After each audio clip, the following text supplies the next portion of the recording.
Ladies and gentlemen, I'm back at you with yet another video that I'm hoping to make very educational.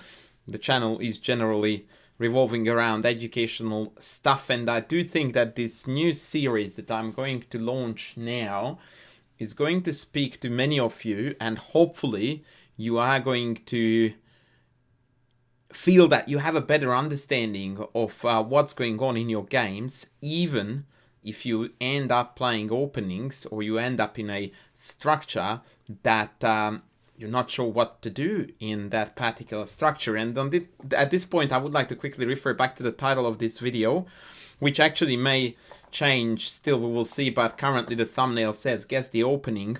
But actually the trickery behind this is that yes, you can guess the opening based on the structure that you see in the thumb, but what is more important than where this series is going is to understand certain pawn structures and be able to identify them, hence guess the opening, because you don't really have a chance to guess the opening, but what you do have a really good guess at, if you pick up the position at the right time, or if you recognize the main features of a position, is that, haha, this is a French structure, which is exactly what I'm going to talk to you about today. And in order to appropriately address the topic, I'm going to show you now a French defense game, surprise, surprise. Nigel Short against Simon Agdestein, the coach and later manager of Carlsen, against the former world champion challenger Nigel Short. Short is white, and we are in the French, one of the biggest main lines of the French, and we already have the frame, the skeleton that identifies this whole shebang called the French structure. So what is it? First and foremost, the black pawns on e6 and d5, and the white pawns meeting it on d4 and e5. And this is really the core feature of the structure. As soon as you see those four pawns linked up like that, you go like, yep, French structure, I know what I'm doing. And really, that's what this video is going to be all about, to teach you and show you what a structure means in terms of plans, who should play where and what plans should they follow, the usual shebang. So let's identify very quickly the main features of the French. Because of the pawn chain for white is quite high up, pushed up high up on the board, black's number one job is to undermine it. Undermining the center happens by pawn breaks via c5, which has already been played, and often also by f6. In contrast, white often tries to keep the whole entire pawn chain by playing pawn c3 and pawn f4, which has been played. But there is more to it. White usually, in the French structure, attacks on the king side, since that's where his pawn chain is pointing at, and you can say that, yeah, but the pawn chain is also pointing this way. It's kind of true, but if you look at the pawn chain in relation to black's pawn chain, then it's clear that these guys are pointing this way, and if I push my pawn up to c3, then my pawns are going to point that way. Now, this is only a very generic piece of advice, but that being said, far more often than not, you find that in the French we are playing on the king side. Now, what are the means of doing so? Depending on what black does, we want to break with f5. If black plays f6, very often, and it needs to be understood, that the French structure can very often lead to something, and I'm only showing you the structure, so please do not take the moves for what they are, like I could very well be plundering pieces here. It very often transitions to this, when the white pawns simply disappear, but structurally the position remains far better for white, because of the weak dark squares on d4 and e5 are beautiful outposts for the white minor pieces, and the pawn structure is a little bit weak. The pawn on e6 is backward, and black has got the 3 pawn islands. Now, it is very theoretical and it's not always very easy to exploit, but these are the plans. And so now I'm going to show you actually the game itself. And and for black, of course, if that were to happen, you would try to utilize greater piece mobility. Black very often tries to drum up counterplay on the queen side by pushing these pawns far, far, far up. And very often, they try to also exchange the French bishop, something I nearly forgot. So this bishop is the dreaded French bishop. A terrible piece that black would love to have here, outside of the chain, being very active. And so trading these bishops are extremely beneficial for black in the vast majority of cases, and games are often revolving around the desire to accomplish that. For example, in this structure you often see that black does a6, b5, I'm just playing again lemons for white, and then plays bishop a6 with the intention of trading this bishop. Now, this video is going to get way too long if I don't get underway, so let's just have a look at what's exactly happening. So white trades into c5, a totally fine move. You shouldn't worry about giving up this pawn chain because c3 is not possible, so this trade is going to happen eventually. And now white chooses to release the tension and continue development, and actually floating the idea of which way he wants to castle. b4, knight back, bishop takes. Now I would like to mention here that the trade of these bishops, on the other hand, tends to favor white, because this is my bad bishop and it's their good bishop.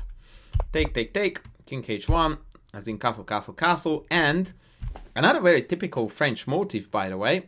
I know it will sound stupid, but it is. Boomski, baby, the Greek gift. The French defense is by far kilometers ahead of any other, the most common fertile ground for the Greek gift sacrifice. King takes check, queen d3, and this was the clever idea, by the way, that after queen d3 we're threatening mate, and when black defends it, let's say with g6, we can take this and then slide across here and come in from here. Rook e8 was played, check, tac, tac, f5, another typical French plan executed. Knight e5, bishop takes, and fe6. And really, for all intents and purposes, I could stop here and just go like, yep, white went on to win. But I will show you the end because it's quite spectacular. Queen g7, ef, and the white pieces are just flooding in. And the end is really remarkably beautiful. Queen e6 check, king d8, and book. Remember the good old adage from chess coach Chandrash, if you're not sacrificing your queen, you're not playing chess. And now Agdestein resigned because after knight he check, his position becomes absolutely unplayable. So, French for you. Now you might be wondering, where is this going? Well, let me show you where exactly this is going to go. The next game I'm going to show you is going to be Walter Brown against Anthony Miles. Watch the opening, yeah? Totally French, right? Okay. So we have got here a Queen's Indian defense, Petrosian variation. c6, it's a bit of a meh, but okay, knight e2, queen c2, e4, very logical by Brown. Bishop b7, bishop d3, h6, castles, castles, cd, cd, e5. Guess the opening. No clue. If someone gives you this position and they tell you, guess the opening, your best response to that is, I have no idea. But what I can tell you is that this is a French structure. So as soon as you look at it, you go like, right, I'm meant to attack on the king side. I'm meant to avoid, as best as I can, the trade of my d3 bishop, and I'm set. And it's that simple. And if you just have that much recognition versus not having that, that means that if you have this position in a game, you have got far fewer pointers to be able to grab onto and go like, yeah, I get it. I think I know what I'm meant to play for this. But if you just identify the structure, which is so basic. And by the way, if I go back to the short game, I wanted to show you something. Actually, the French structure is best identified by this without adding any knight moves. And this is the advanced variation. And if I go c5, c3, take, takes is a bad move, by the way, then literally the pawn structure of this coming from the French is totally identical to what's on the board from a really topsy-turvy Queen's Indian defense. And this is, by the way, why it is also necessary to have at least a very vague and brief, now vague is not the good word here, brief knowledge of openings that you don't play. And this is another fundamental reason why the London and the likes of system openings will really hinder your chess, because they narrow down your vision instead of allowing it to expand and broaden. So that is why you actually, if you want to become a really good player, even if you never played the French, just to stick with this example, but I could have mentioned the Benoni, the King's Indian, these are on the menu for further videos, needed to be known at least just this much. Who is doing what are the generic plans? Very useful stuff. Rightio, so let's see how Mr. Brown does it. He plays b4, immediately grabbing the bull by the horn. And you go like, but hang on, you just said he was meant to play on the king's side. Yes, but I also said he wants to avoid the trade. And b4 does just that, because now after bishop a6 we have b5.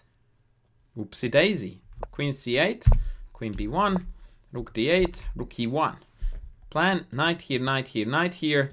Saccarino, checkmate Reno. Knight f1, beautiful play by Walter Brown. Knight g3, and look, everyone is doing what they are meant to. Well, white is. Black is really struggling because f6 was, for all intents and purposes, bad, because after takes the e6 pawn, e5 square is really, really weak, especially in the absence of that bishop.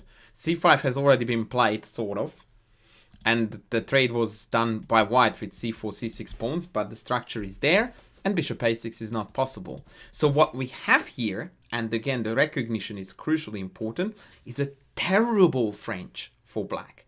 And so you rejoice having this with white, even if it was a d4 opening like it was, because you know that you are in the driving seat, and knight g6 is essentially a resignation here, because white wins the pawn by force.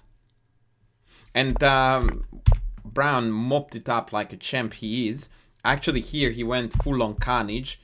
Bishop takes g5. Wowzers. Take knight g5. And all kinds of filthy checkmating ideas are incoming. And if he plays queen h5, then queen f5 with the idea of queen e6 is a decisive attacking motif. g6, e6. I mean, look at this. How sad is life on that side of the business. Knight f7, threat, knight e5, queen g6. The Hikaru arrows, baby. The Hikaru arrows. You can never practice enough to be the boss of the Hikaru. Takes queen e1. I mean, I really could again stop and just go like GG, but I will show you the finish. Beautiful. Rook c7, bishop c8.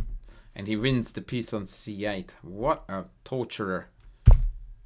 Queen g8, but simultaneously Miles resigned. I mean, he doesn't have any legal moves left in the tank, so if I play h3 next, there will be nothing to be done. But to be fair, the extremely sadistic queen c1 is going to win the French bishop on c8.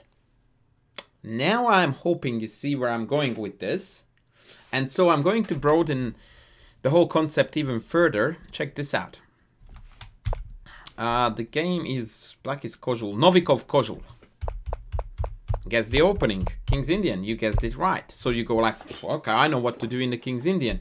Well, guess what? Most openings, and the King's Indian is actually not really one of them, but most openings tend to have the tendency to allow various pawn structures, the decent ones at least. And look at this. We just went into a really odd knight e2, which is called the Yene system, at least in Hungary, named after a Hungarian master. Then he played bishop e2, f4, so now 4-pawn attack, King's Indian.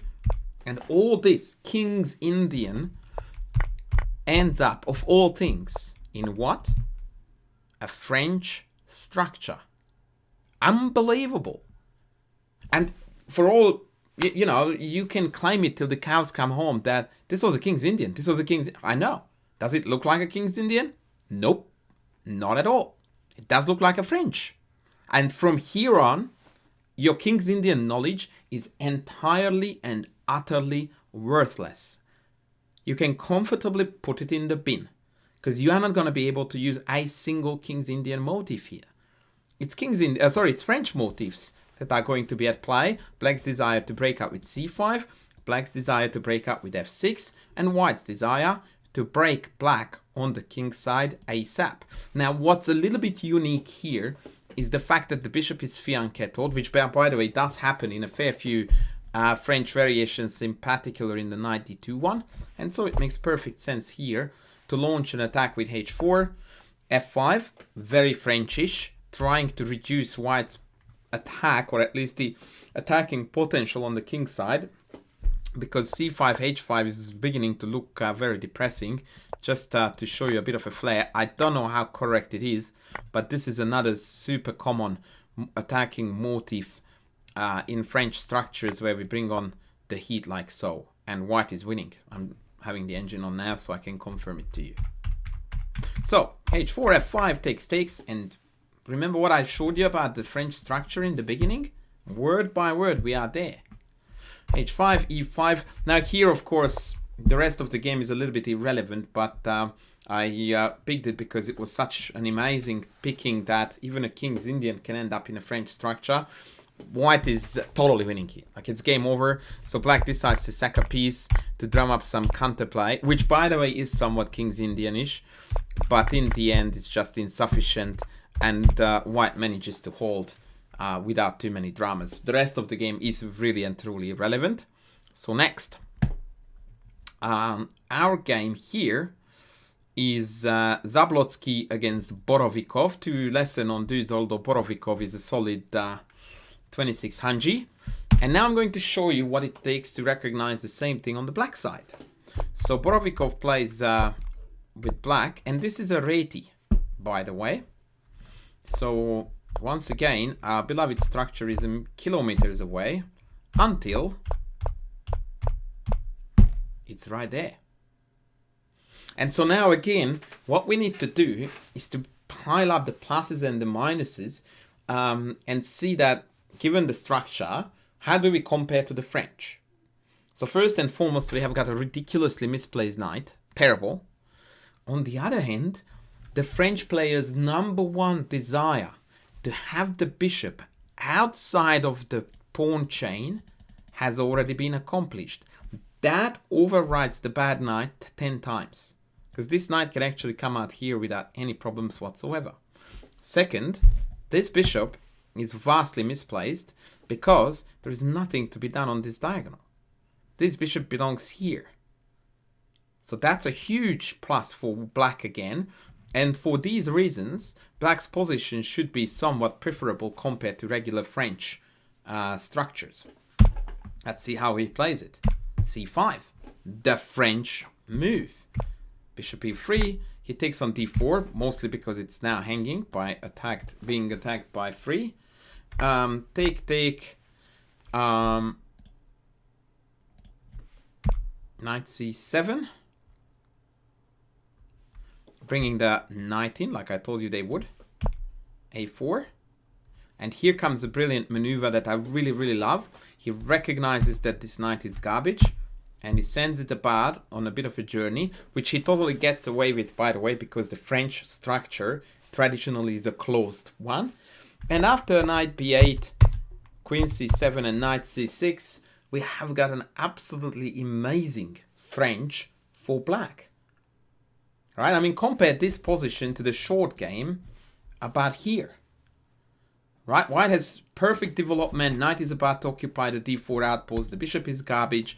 Black has very little to play for. The whole position is just meh. Not looking good at all for black. Now compare that to this.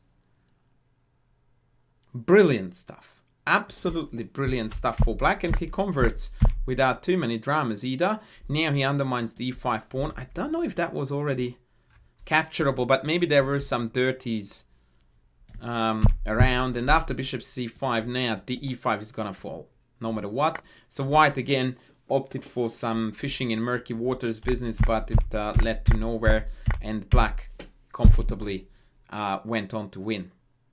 GG. And that again was the French structure for you friends. And even this is not the end of our discussion, because I've got one more game for you to show. And this is probably the most important part of the video, so please carefully listen here, because this is gonna get very exciting. Vallejo pawns against Ivan Sokolov, two absolute top gun GMs. So we expect a proper opening, and that would be the so-called semi-Slav chameleon. There is a dude that this is named after. Anyway, it will come to me. The funky Slav with a6, which very often, by the way, transitions into the Meran, like this one, this game will. B3, bishop b4, bishop d2, a3, bishop d6, b4, knight d7, queen b3, e5, rook d1, e4. And here comes the surprise, or probably not so much the surprise. What do we have on the board? A textbook case of a French reversed. So now black is playing the white side of the French, not the pawn structure. So we are now having a reversed French. So black is playing the white side of it. And again, before we even go into this, we need to measure up. Is it going to be okay? Is it going to be good enough? And it seems to me that it's a mighty good transition. And by the way, this particular variation of the Meran, where white plays early queen c2, b3, bishop b2s, this transition happens a lot. Occasionally with this trade inserted, and then e4, but it's a French structure, reversed. So not only do you need to understand the French structure, but you also need to recognize it when there is a bit of a twisteroo added to it, because now the black side is playing the white side of the French structure.